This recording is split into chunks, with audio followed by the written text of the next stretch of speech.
अवधूत चिंतन श्री गुरुदेव दत्त श्री स्वामी समर्थ. तुम्हा सर्वांचं स्वामी मराठी चॅनलमध्ये मी तुमचं मनापासून स्वागत करते आणि आजच्या या नवीन व्हिडिओला सुरुवात करते. भाद्रपद संकष्टी चतुर्थीचे व्रत दरवर्षी भाद्रपद महिन्यामधील कृष्ण पक्षातील चतुर्थी तिथीला पाळले जाते. याला आपण भाद्रपद संकष्टी चतुर्थी असेही म्हणत असतो. याशिवाय ही संकष्टी चतुर्थी पितृपक्षात आल्यामुळे त्यामुळे या चतुर्थीचे महत्त्व आणखीनच वाढलेले आहे. चतुर्थीचे व्रत महिन्यामधून दोनदा येत असते. पहिली कृष्ण पक्षातील चतुर्थी तिथी आणि दुसरी शुक्ल पक्षातील चतुर्थी तिथी. कृष्ण पक्षाची चतुर्थी ही संकष्टी आणि शुक्ल पक्षातील चतुर्थी ही विनायकी चतुर्थी असते. संकष्टी चतुर्थीचे व्रत करणारे दिवसा गणेशांची पूजा उपवास करत असतात आणि रात्री चंद्र उगवल्यानंतर त्याला अर्घ्य देऊन झाल्यानंतर उपवास सोडून व्रत पूर्ण केले जाते. या दिवशी श्री गणेशांच्या पूजेला खूप महत्त्व आहे. गणपती बाप्पा आपल्या भक्तांचे सर्व दुःख दूर करून त्यांच्या जीवनामध्ये सुख, समृद्धी आणि भरभराट घेऊन येतात, अशी धार्मिक श्रद्धा आहे. उदय तिथीनुसार 21 सप्टेंबर रोजी पितृपक्षातील संकष्टी चतुर्थी साजरी केली जाणार आहे. या दिवशी हर्षण योगाचाही योगायोग आला आहे.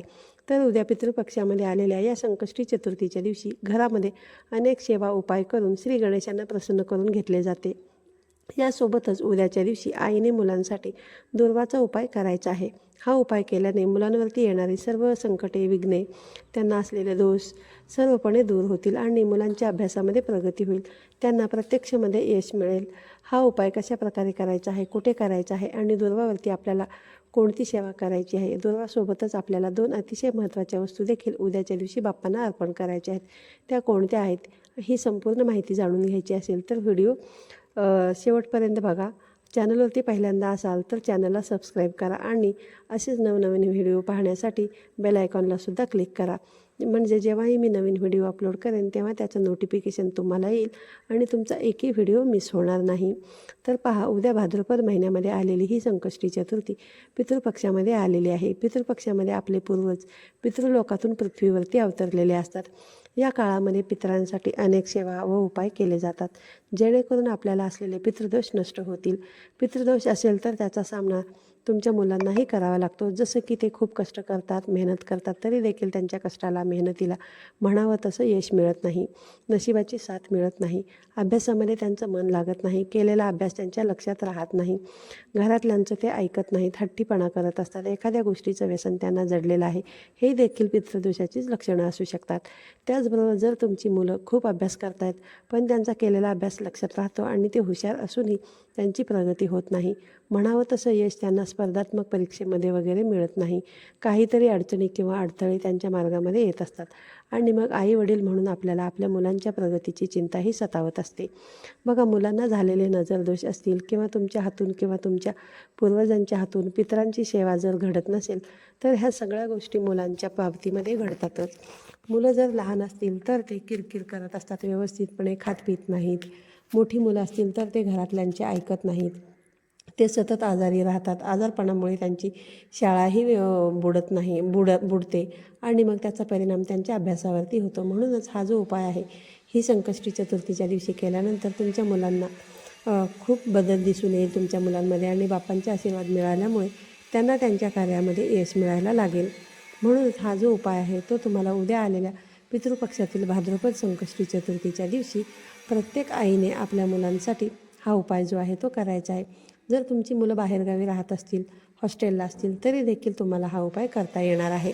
एकापेक्षा अधिक मुलांसाठी देखील हा उपाय तुम्हाला करता येईल. आईच्या मुलांच्या वतीने हा उपाय आईने करायचा आहे. पण जर मुलं तुमच्याजवळ असतील तर तुम्ही मुलांच्या हातून हा उपाय करायचा आहे. आणि जर मासिक धर्म असेल तर तुम्हाला हा उपाय करता येणार नाही, वडिलांनी केला तरीसुद्धा चालेल. मुलींसाठी देखील तुम्ही हा उपाय करू शकता. मुलींच्या हातून जर तुम्ही हा उपाय करणार असाल तर मुलींचा देखील मासिक धर्म आलेला नसावा. पण मुलीचा मासिक धर्म असेल तर मग आई वडील दोघांपैकी कुणीही हा उपाय केला तरी चालेल. उद्याचा दिवस हा अतिशय महत्त्वाचा आहे. बघा, भाद्रपद महिन्यामध्ये पितृपक्षात आपण अनेक सेवा उपाय करून पितरांना संतुष्ट करत असतो. याशिवाय बघा, संकष्टी चतुर्थी येते त्यावेळेस श्री गणेश जे आहेत ते आपल्या भक्तांवरती येणारी सर्व संकटे, सर्व विघ्ने दूर करत असतात. त्यामुळे त्यांची आराधना करून देखील आपण आपल्याला असलेले दोष संपूर्णपणे घालवू शकतो. कारण गणपती बाप्पा हे विद्येचे दैवता आहेत. तर शिवाय ते बघा विघ्नहर्ता देखील आहेत. यामुळे बघा, उद्याच्या दिवशी प्रत्येक आईने मुलांसाठी हा उपाय करावा. जर तुमच्या मुलांच्या नोकरी, व्यावसायिक विषय काही समस्या असतील, म्हणजेच नोकरीमध्ये म्हणावी तशी त्यांची प्रगती होत नसेल, व्यवसायाच्या ठिकाणी त्यांची भरभराट होत नसेल, तरी देखील तुम्हाला हा जो उपाय आहे तो करता येणार आहे. म्हणजेच तुमच्या शाळेत जाणाऱ्या, कॉलेजला जाणाऱ्या मुलामुलींपासून ते अगदी नोकरी व्यवसाय करणाऱ्यांपर्यंत प्रत्येकासाठी, प्रत्येकाच्या आईने हा जो उपाय आहे ना तो आपल्या मुलांच्या भविष्यासाठी, चांगल्या सुखी समृद्ध जीवनासाठी हा उपाय तुम्हाला करायचा आहे. बघा, उद्या आलेल्या संकष्टी चतुर्थीच्या दिवशी पहाटे लवकर उठायचं आहे. उठल्यानंतर आपल्याला बघा सगळ्यात अगोदर आपल्या घराची स्वच्छता करायची आहे. यानंतर आंघोळ वगैरे करून देवपूजा करायची आहे. त्यानंतर आपल्या प्रत्येकाच्या देवघरामध्ये बघा श्री गणेशांची मूर्ती ही असतेच. त्यामुळे उद्याच्या दिवशी मूर्तीवरती आपल्याला अभिषेक करायचा आहे. हा अभिषेक तुम्ही पाण्याने करू शकता, पंचामृताने करू शकता किंवा पाण्याने, पंचामृताने आणि पुन्हा पाण्याने असं करत तुम्हाला ओम गम गणपतये नमः या मंत्राचा जप करायचा आहे. किंवा मग तुम्ही अथर्वशीर्षाचे पठणसुद्धा करून हा अभिषेक जो आहे तो करू शकता. यासाठी तुम्हाला गळतीचा वापर तुम्ही करू शकता. त्यानंतर हे जे पाणी आहे ते तुम्हाला तुमच्या मुलांना तीर्थसम मानून ते प्यायला द्यायचं आहे. घरातील श्री गणेशांची तुम्हाला पंचोपचारी पूजा करायची आहे, ज्यामध्ये श्री गणेशांना गंध लावायचा आहे. ओलं कुंकू, अक्षता, धूप, दीप, लाल रंगाचं जास्वंदीचं फूल आणि दुर्वांची जुडी, मोदकांचा नैवेद्य अर्पण करून मग हा उपाय तुम्हाला मुलांसाठी जो आहे तो करायचा आहे. बघा, हा उपाय तुम्ही दिवसभरामध्ये कधीही करू शकता, अगदी संध्याकाळी केला तरीही चालेल. पण चंद्रदर्शनाच्या अगोदर हा उपाय जो आहे तो तुम्हाला करायचा आहे. पण हा जो उपाय आहे तो तुम्हाला घरी नाही तर जवळच असलेल्या एखाद्या मंदिरामध्ये जाऊन करायचा आहे. कारण घरापेक्षा कितीतरी पटीने पावित्र्य हे मंदिरांमध्ये असतं. त्यामुळे तुमच्या वेळेनुसार जेव्हा तुम्हाला वेळ मिळेल तेव्हा तुम्हाला तुमच्या घराच्या आसपास असलेल्या एखाद्या श्री गणेशांच्या मंदिरामध्ये जायचं आहे. सोबतच जात असताना तुम्हाला एक ताम्हण घ्यायचं आहे. त्या ताम्हणामध्ये तुम्हाला लाल रंगाचं जास्वंदीचं फूल घ्यायचं आहे. दुर्वाचा उपाय करायचा आहे, म्हणजे तुम्हाला 21 दुर्वांची जोडी लागणार आहे, ती देखील घ्यायची आहे. आणि तुम्ही तुमच्या 2 मुलांसाठी हा उपाय करत असाल तर 21-21 अशा 2 दुर्वांच्या जोड्या तुम्हाला घ्यायच्या आहेत. 2 लाल रंगाची तुम्हाला जास्वंदीची फुलं घ्यायची आहेत. आणि यासोबतच हा एक अतिशय महत्त्वाची वस्तू जी आहे ती तुम्हाला उद्या या दोन्ही वस्तूंसोबत घ्यायची आहे, जी बाप्पांना बघा अतिशय प्रिय आहे. ती वस्तू म्हणजे शमीपत्र. बघा, शमीपत्र ज्याला आपण सौंदडा असं देखील म्हणत असतो. मी तुम्हाला स्क्रीनवरती त्याचे पान दाखवेल. हे जे पान हे 2 पानं घ्यायची आहेत आणि 2 मुलांसाठी घेत असाल तर 2 घ्या. हे संख्येने 2 पान तुम्हाला घ्यायचे आहेत. त्यानंतर तुम्हाला गणपती बाप्पांसाठी बुंदीचे लाडू किंवा मोदक सोबत न्यायचे आहेत. त्यानंतर हे सर्व साहित्य घेऊन जाऊन उद्या मंदिरामध्ये तुम्हाला संकष्ट चतुर्थीच्या दिवशी गेल्यानंतर बघा गर्दी असू शकते मंदिर म्हटलं की, त्यामुळे तरी पण तुम्हाला हा उपाय जो आहे तो तिथे बसूनच या तिन्ही वस्तूवरती सेवा करायची आहे आणि तुमच्या इच्छा मनोकामना व्यक्त करत बाप्पांना ह्या वस्तू अर्पण करायच्या आहेत. तर पहा, आपण घेतलेली दुर्वांची एक जोडी सोबतच लाल रंगाचे फूल आणि शमीपत्र या तिन्ही वस्तू आपल्या उजव्या हातामध्ये पकडायच्या आहेत. त्यानंतर तुम्हाला एक वेळा अथर्वशीर्षाचे पठण करायचं आहे. या दोन्हीही मुलांसाठी घेतलेल्या या दोन्हीही वस्तू तुम्ही उजव्या हातामध्ये पकडून एकदाच तुम्ही बघा अभिमंत्रित करू शकता. किंवा तुम्ही मग वेगवेगळ्या वेळेस पहिल्या मुलासाठी पहिल्या वेळेस 3 वस्तू घेऊन करायच्या आणि दुसऱ्या मुलासाठी 3 वस्तू घेऊन पुन्हा एकदा तुम्ही ते करू शकता. त्यानंतर बघा अभिमंत्रित करून झाल्यानंतर परत दुसऱ्या वस्तू तुम्हाला घ्यायच्या आहेत आणि त्या दुसऱ्या मुलासाठी अभिमंत्रित करून घ्यायच्या आहेत. त्यानंतर मग तुम्हाला श्री गणेशांजवळ जायचं आहे आणि तिथे गर्दी असेल तर मग तुम्हाला गणपती बाप्पांजवळ जाऊन पण पूजा करता येणार नाही.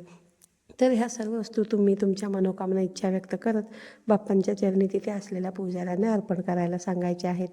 बघा, बाप्पांच्या चरणी ह्या सर्व वस्तू अर्पण केल्यानंतर नेलेला जो नैवेद्य आहे त्यामध्ये बघा बुंदीचे लाडू असतील किंवा मोदक असतील ते तुम्हाला बाप्पांच्या चरणाजवळ ठेवून परत घ्यायचे आहेत. आणि याशिवाय बघा, जर तुम्ही अर्पण केलेल्या वस्तू म्हणजे शमीपत्र आणि लाल रंगाचे जास्वंदाचं फूल आणि दुर्वांची जुडी बाप्पा यांच्या चरणांजवळ ठेवून पुजाऱ्यांकडून परत ती घेता आली तर उत्तम आहे.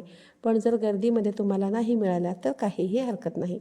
पण जर तुम्हाला त्या वापस आणता आल्या तर मग त्यांचं तुम्हाला काय करायचं आहे हे सुद्धा मी तुम्हाला व्हिडिओमध्ये पुढे सांगणारच आहे.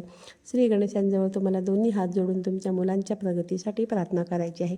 त्यांचे सर्व दोष दूर व्हावे, त्यांच्यावर येणारी सर्व संकटे विघ्ने दूर व्हावेत यासाठी बाप्पांजवळ तुम्हाला मनोभावे प्रार्थना करायची आहे. त्यानंतर हा जो नैवेद्य किंवा प्रसाद आहे तो तिथे असलेल्या भाविकांना तुम्हाला वाटप करायचा आहे. जर तुम्हाला दुर्वांची जुडी बाप्पांच्या चरणाजवळ असलेली परत घेता आली तर उत्तम, किंवा मग इतर लोकांनी जर ती दुर्वांची जुडी अर्पण केलेली असेल तीसुद्धा तुम्हाला मिळाली तरी चालेल, ती देखील तुम्हाला सोडायची नाही. कारण त्या दुर्वांना बाप्पांचा स्पर्श झालेला आहे. घरापेक्षा कितीतरी पटीने पावित्र्य, सकारात्मकता ही मंदिरांमध्ये असते. मंदिरातल्या मूर्तीला स्पर्श झाल्यानंतर त्या दुर्वा ज्या आहेत तर त्या अतिशय प्रभावी होतात. त्यामुळे ह्या दुर्वा तुम्हाला घरी घेऊन यायच्या आहेत.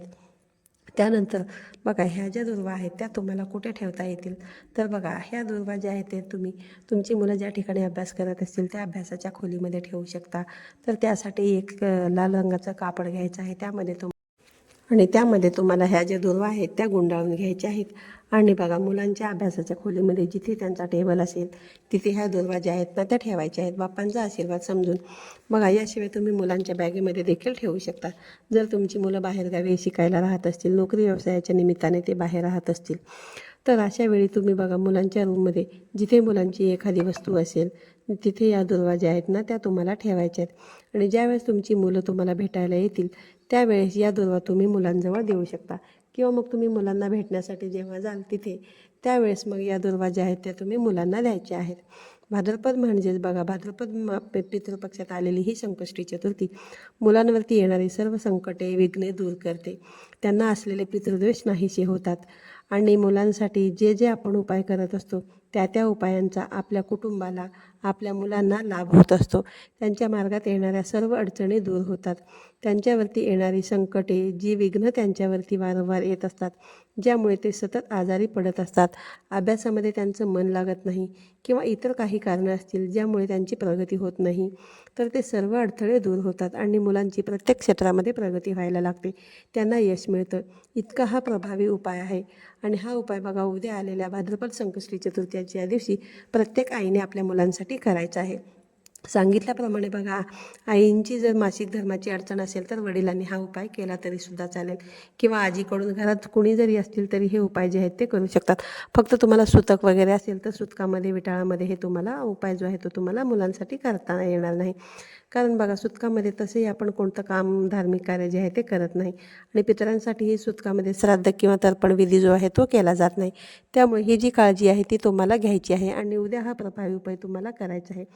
आजचा व्हिडिओ तुम्हाला आवडला असेल तर व्हिडिओला लाईक करा, शेअर करा. पुन्हा भेटूया अशाच एका नवीन आणि माहितीपूर्ण व्हिडिओमध्ये. तोपर्यंत सर्वांना श्री स्वामी समर्थ.